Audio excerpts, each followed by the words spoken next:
My life is shitty. I procrastinate, put garbage in my mouth. TikTok is rotting my brain out. I'm broke, have less and less friends every month. Dating doesn't exist in my life, and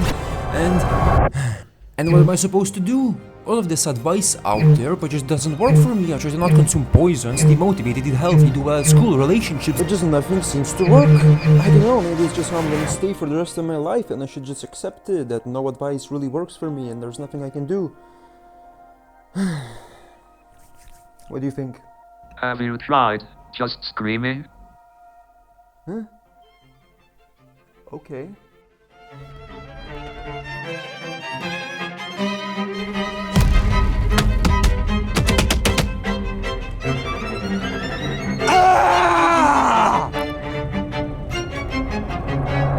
The internet is packed with normal advice, stuff everyone knows but no one actually follows. Eat healthy, train, stay motivated, have goals, and your life will improve. Yeah, blah blah blah blah bullshit. The problem is, none of that advice is actually fun. Why is no one suggesting real solutions like locking yourself in a room until you finish your work? Maybe going homeless so you become more appreciative of things after that? Or, I guess, staring into a wall for 8 hours until you break out of your phone addiction? That's what I'm going to do.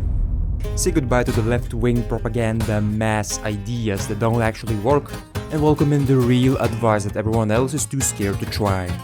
And if that doesn't work, I'll start scamming old people, making tax fraud, and stealing from shops. Yeah.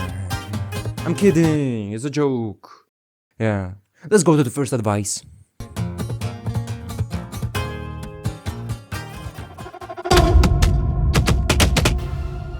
The act of humbling yourself. We all need to be put on the ground from time to time, and I chose to do that to myself quite literally. The plan is simple. I need to look like I'm a homeless guy. So that includes lifting yourself up a bit more. I need to look like I was kneeling a lot, getting rid of my pretty face. And lastly, getting a little wet. I probably overdid this one a little bit, which made me quite miserable later on, but Then I called my friend up. He's the best, such a great guy, got my back in every life situation.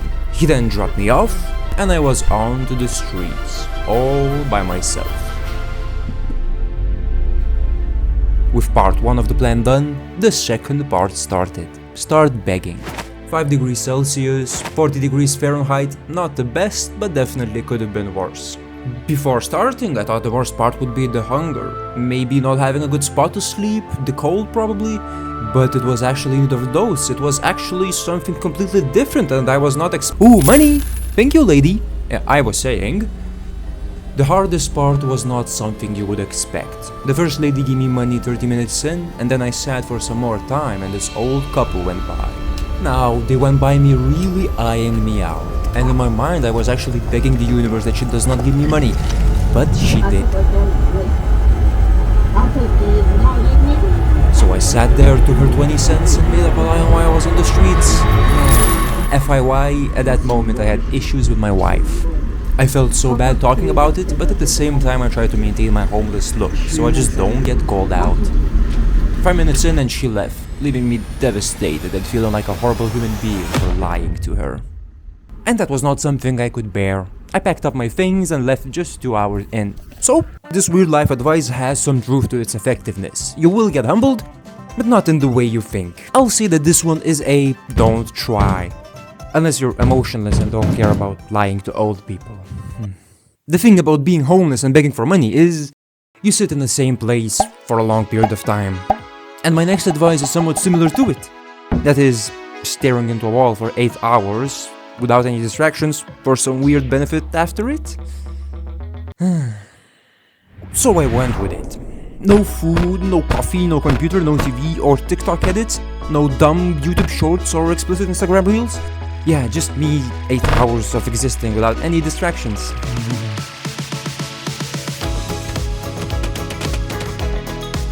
I went to my room and started doing nothing, bed rotting. Not distracting yourself supposedly should help me with focus. Seems logical, I guess, so that's exactly what I'm trying to test. And you probably don't think this is difficult, yeah?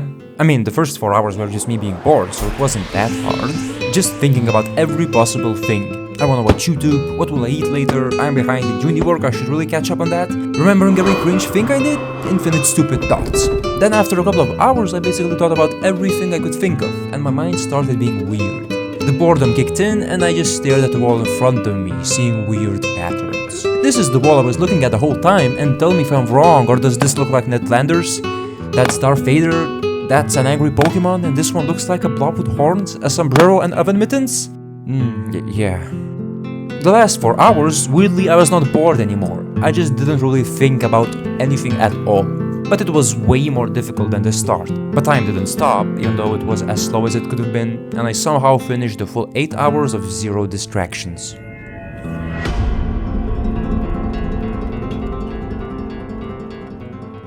I think after all of this I now understand it. Life is just a series of walls. Sometimes we spend so much time trying to dodge them, climb them, spray them with paint or destroy them, but we never actually try to just stand still and stare at them. And sometimes this is the exact solution that we all need. Shut up! This wasn't me spending time in the Tibetan mountains, and I definitely was not practicing Indian meditation tactics to say stuff like that. I just stared at the wall. Speaking of meditation, the next advice I'm gonna try out is this weird meditating tip that's supposed to make me stay calm in every life situation. So yeah, basically revolutionary advice, I guess. But I have to rate this one first.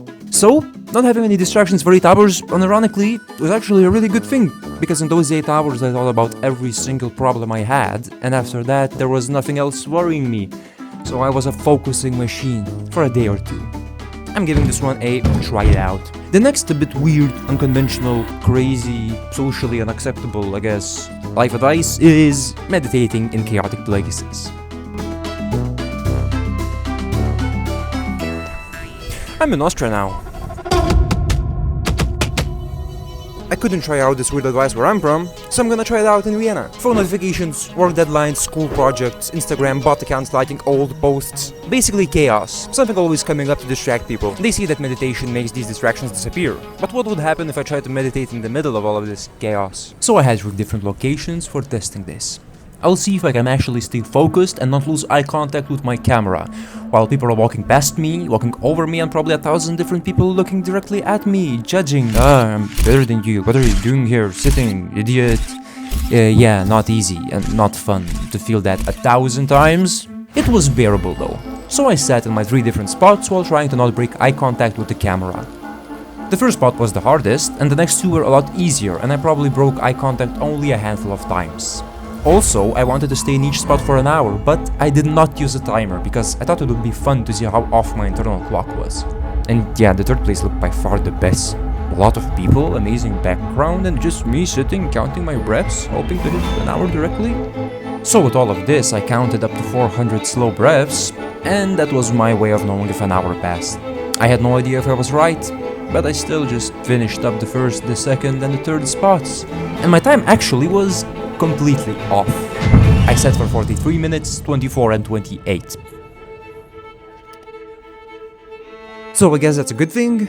I lost track of time because I was thinking about breathing, or in other words, meditating really hard. Breathe in, Meditation, breathe out. Stay calm. So this weird advice of meditating in chaotic places actually made me feel like the main character, while I was sitting there and people were walking past me and probably judging me.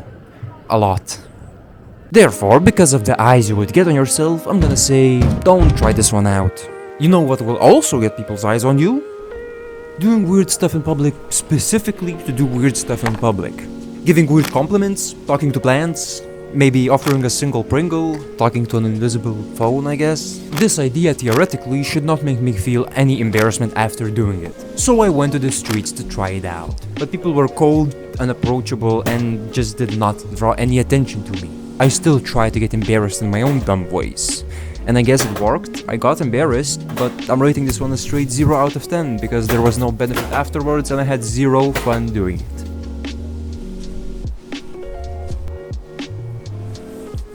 I've also tried out other weird advice, like staring into a mirror for an hour. Weird, no benefits, locking myself into a small space with my computer. Better ways to get focused. Not eating any food. Yeah, I was only thinking about food 10 hours in. Listening to white noise all day. So these ones didn't even make it into me trying out them fully. So the conclusion, The next weird advice your uncle says at the table might actually be worth listening to. Or not. Who am I to judge? You finished this video fully. Wow, nice. There's a chance you'll enjoy this other one, huh?